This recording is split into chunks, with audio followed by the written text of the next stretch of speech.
अविनाश, मुझे कुछ शॉपिंग करनी थी। आज शाम को जल्दी फ्री होकर घर आ जाना। करिश्मा, इस वक्त मेरे पास बहुत काम है। हम शॉपिंग के लिए अगले हफ्ते चलते हैं। नहीं, मुझे आज ही शॉपिंग के लिए जाना है, मतलब जाना है। करिश्मा, मैंने कहा ना मेरे पास ऑफिस का बहुत काम है, मैं नहीं चल पाऊंगा। मैं कुछ नहीं जानती। अगर आप मेरे साथ शॉपिंग करने के लिए नहीं गए तो मैं अपनी मायके चली जाऊंगी। और तुम्हारी मम्मी की तबीयत पहले से ही खराब है, सोच लो कौन ध्यान रखेगा उनका। अरे बेटा, तुम कभी तो अपने पति की बात सुन लिया करो। एक हफ्ते में क्या बिगड़ जाएगा। मैंने कह दिया, सुब कह दिया, मैं झुकूंगी नहीं। शाम को अविनाश करिश्मा को शॉपिंग के लिए लेकर जाता है। अविनाश, मुझे ये ड्रेस बहुत पसंद आ रहा है। अरे लेकिन ये पूरे 20,000 का है। तो क्या हुआ, मुझे ड्रेस पसंद है और मुझे लेना है। करिश्मा, इस बार बजट थोड़ा गड़बड़ हो गया यार। अगले महीने तुम ये ड्रेस ले लेना। कभी तो अपनी जिद छोड़ दिया करो ना डार्लिंग। मैं यही ड्रेस लूंगी, कहा ना, मैं झुकूंगी नहीं। कुछ दिनों के बाद। करिश्मा बेटा, अविनाश के मामा जी हमारे घर आ रहे हैं। देखो, हमारे सामने तो तुम कैसे भी कपड़े पहन लेती हो, लेकिन उनके सामने बस एक दिन के बाद बेटा साड़ी पहन लेना। हाँ? अरे, अविनाश के मामा जी आ रहे हैं तो मैं क्यों साड़ी पहनूं? करिश्मा, हम सब तुम्हारी बात मान लेते हैं ना, कभी तुम भी तो हमारी कोई बात मान लिया करो। कितनी बार कह चुकी हूँ, मैं झुकूंगी नहीं। अगले दिन। और अविनाश, हमारे घर की बहू है तो साड़ी पहनकर रहती है, तुम्हारी बहू तो पजामा टी शर्ट पहनकर घूम रही है। अब क्या बताए, बहुत समझाने की कोशिश की लेकिन किसी की बात नहीं सुनती। हर बात पे कहती है मैं झुकूंगी नहीं। बात करने की कोशिश करता हूँ। अरे करिश्मा बेटा, जरा इधर तो आओ।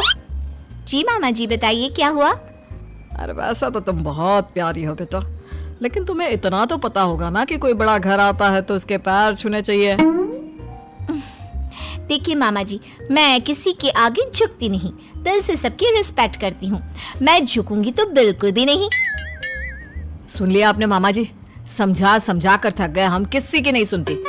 कुछ दिनों के बाद। मम्मी जी, आज मेरी सहेली ने मुझे किसी जरूरी काम से बुलाया था, तो आज अविनाश के लिए खाना आप बना देना। ठीक है बेटा, कोई बात नहीं, मैं बना दूंगी खाना। तुम आराम से अपनी सहेली से मिलकर आ जाओ, कोई बात नहीं। जो भी काम है करके आओ, ठीक है? थैंक यू मम्मी जी। अरे मम्मी, करिश्मा आपकी कोई बात नहीं सुनती और आपने कितनी आसानी से उसकी बात मान ली। इस घर में सब उसकी बात मानते हैं लेकिन वो किसी की बात नहीं सुनती।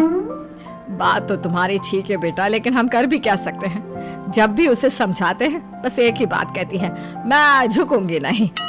तो मम्मी, आपको भी उससे कहना चाहिए था ना, घर का खाना बना कर जाए। आपको भी उसकी बात नहीं सुननी चाहिए थी। अरे बेटा, बहू है वो मेरी, अब क्या मैं उसके बराबरी करूंगी? और तुम्हारे लिए ही तो खाना बनाना था। अरे कोई बात नहीं बेटा। कुछ महीनों के बाद। बहू, अविनाश का प्रमोशन होने वाला है ना? पंडित जी ने कुछ कहा था मुझसे। क्या कहा था मम्मी जी? और पंडित जी कह रहे थे कि अविनाश की पत्नी 4 सोमवार का व्रत रखे, इस बार उसका प्रमोशन पक्का है। लेकिन मम्मी जी, मुझसे तो भूखा रहा ही नहीं जाता, मैं कैसे व्रत करूंगी? अरे बेटा, तू फल खा लेना, दूध पी लेना, बस एक टाइम का व्रत रख अविनाश की तरक्की के लिए। लेकिन मम्मी जी, आप भी तो व्रत रख सकती है ना, वो आपका भी तो बेटा है। अरे समझने की कोशिश करो बहू, पंडित जी ने तुम्हें ही व्रत रखने के लिए कहा है, वरना मैं तो कब का कर लेती। नहीं मम्मी जी, मैं आपकी बात मानने को तैयार नहीं हूँ। अरे बेटा, कभी कोई बात सुन भी लिया करो, तुम तो कोई बात नहीं मानती मेरी। मम्मी जी, मैंने कह दिया ना कि मैं व्रत नहीं करूंगी तो नहीं करूंगी। कह तो चुकी हूँ कई बार कि मैं झुकूंगी नहीं। करिश्मा अपने परिवार में किसी की कोई बात नहीं सुनती, वो किसी की बात सुनकर उसे मानने के लिए तैयार ही नहीं होती। कुछ दिनों के बाद करिश्मा अपने पति अविनाश के साथ घूमने जाने का प्लान बनाती है। मम्मी जी, मैं और अविनाश 2 दिन के लिए बाहर घूमने जा रहे हैं, आपको कोई ऐतराज तो नहीं है ना? अरे नहीं नहीं बेटा, मुझे क्या परेशानी होगी, आराम से घूम कर आओ। वैसे कब निकलने वाले हो? मम्मी, मैं तो करिश्मा से कह रहा था कि सुबह के वक्त निकलते हैं ताकि शाम होते होते पहुंच जाए। नहीं, मुझे रात को ट्रैवल करने में बहुत मजा आता है और अब तो हम रात को ही जाएंगे। लेकिन बेटा, खुद की गाड़ी से रात के वक्त ट्रैवल करना खतरनाक हो सकता है, क्या फायदा, दिन में चली जाओ। वही तो मैं कह रहा हूँ मम्मी, लेकिन ये सुनती ही नहीं। मैंने कहा ना, मुझे सिर्फ रात में ही ट्रैवल करना है और गाड़ी भी तुम ही चलाओगे। बेटा, इस बार तो तुम्हें ये बात माननी ही होगी। ये तुम्हारी सुरक्षा का सवाल है। मैंने कह दिया ना, हम रात में ही जाएंगे और मैं इस बात के लिए झुकूंगी नहीं। करिश्मा की जिद के आगे अविनाश की एक नहीं चलती और वो दोनों रात को गाड़ी लेकर शहर से बाहर जाने के लिए निकलते हैं। रास्ते में अविनाश की गाड़ी खराब हो जाती है, तभी वहां पर 4-5 गुंडे पहुंच जाते हैं। इतनी रात को बीवी को लेकर कहाँ टहलने निकले हैं भाई साहब? अरे जरा वक्त का तो ख्याल किया होता, इतनी रात को अपनी बीवी को घुमाने चले हो। देखो, हम शरीफ लोग हैं, हमें जाने दीजिए। लेकिन हम तो शरीफ लोग नहीं है ना। अपनी मैडम से बोलो अपने गले का हार और ये सोने की चूड़ियां चुपचाप उतार कर दे दे। मैं तुम्हें कुछ नहीं देने वाली, जाओ यहाँ से, आए बड़ी चूड़ियां लेने वाले। अपने पति को जिंदा देखना चाहती हो तो चुपचाप ये चूड़ियां और हार उतार कर दे दो, वरना ये आज बचेगा नहीं। करिश्मा, अगर तुम्हें मेरी और अपनी जान प्यारी है तो अपने गहने उतार कर प्लीज इन गुंडों को दे दो। ए गुंडा किसको बुला रहे? हाँ, सॉरी भाई साहब, गलती हो गई। मेरा मतलब करिश्मा, अपने गहने उतार कर इन भाई साहब को दे दो। मैं अपने गहने किसी को नहीं दूंगी। दूसरा गुंडा चाकू निकालकर अविनाश के गले पर रख देता है। अब भी नहीं दोगी तो तुम्हारे पति की गर्दन धड़ से अलग हो जाएगी, सोच लो। अरे ऐसे कैसे तुम्हारे कहने से कुछ हो जाएगा?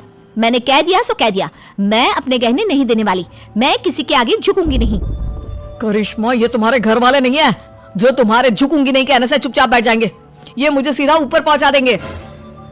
लेकिन अगर मैंने इन लोगों की बात मान ली तो मैं झुक जाऊंगी ना। अरे तो क्या परेशानी है? तुम्हारे झुकने से अगर मैं जिंदगी भर सीधा खड़ा रह सकता हूँ तो क्या प्रॉब्लम है? दे दो अपने गहने। करिश्मा रोते हुए अपने गहने उतार कर उन गुंडों को दे देती है। गुंडे गहने लेकर वहां से भाग जाते हैं। करिश्मा और अविनाश वापस अपने घर पहुंचते हैं। अरे बेटा, क्या हुआ? तुम ऐसी हालत में, और करिश्मा तुम्हारे सारे गहने कहाँ हैं? मम्मी, आपका बेटा जिंदा दिख रहा है, ये कम है क्या? गहनों की छोड़ो, ये पूछो कि मैं जिंदा कैसे बच गया। अरे कैसी बात कर रहे हो अविनाश, जरा सोच समझ कर बोलो। मम्मी, आपकी ये झुकूंगी नहीं वाली बहू आज मेरी गर्दन कटवा देती, अपने ना झुकने की आदत के चलते। क्या बात है करिश्मा, तुम मुझे सारी बात साफ साफ बताओ। करिश्मा अपने और अविनाश के साथ हुआ सारा किस्सा अपनी सास को सुनाती है। बहू, घर में तो तुम हमारी कोई बात मानती नहीं, सुनती नहीं, लेकिन तुमने गुंडों के सामने भी अपनी जिद चलाई। कमाल कर दिया भाई। तो क्या करती मम्मी जी, वो मेरे गहने छीन रहे थे ना।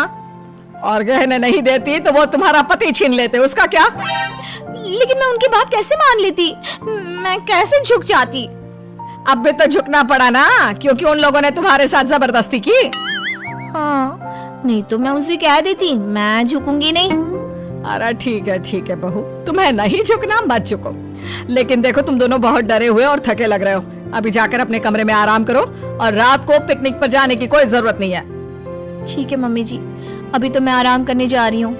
मैं एक बार गुंडों के आगे झुक गई, उनकी बात मान ली और अपने गहने दे दिए। लेकिन याद रखिएगा, इस घर की 4 दीवारी के अंदर तो मैं कभी भी, मेरा मतलब कभी भी मैं